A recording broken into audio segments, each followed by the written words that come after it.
Sa probinsya namin, pagsapit ng October, ay maglalabasan ng mga gagamba. Kaya ang usong laro sa buwan na yan ay gagamba. Kaya pagalingan na kami ng mga alaga naming mga gagamba. Pagpupustahan, paglalabanin na parang mga sabong ng manok, ganon.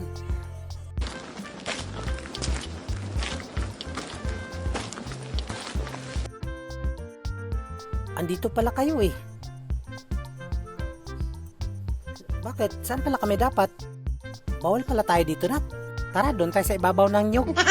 Parang mga tanga to.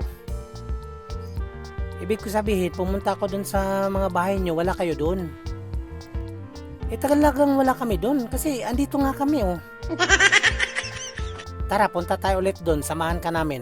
Andun kami. Patawa tong mga to. Uy, Koy, yan ba yung gagamba na nakatalo sa lahat ng mga gagamba ng mga kaklase natin? Oo, ito yun. Patingin nga. Kaya pala eh, ang haba pala ng galamay yan eh. Oo, tsaka ang tapang nito. Wow! Talaga? Gusto mo, palitan ko na lang yan itong manok ko? Ayoko nga. Dami nang natalo tong gagamba ko eh. Yung manok mo, wala pa. Wala pang natalo yan kahit isa.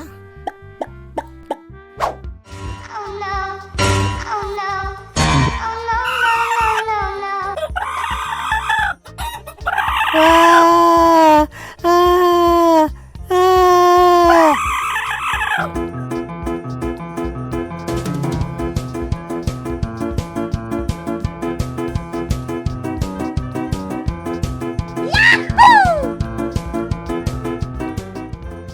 Please like naman po at saka subscribe at saka hit po natin ang notification bell po. Salamat po.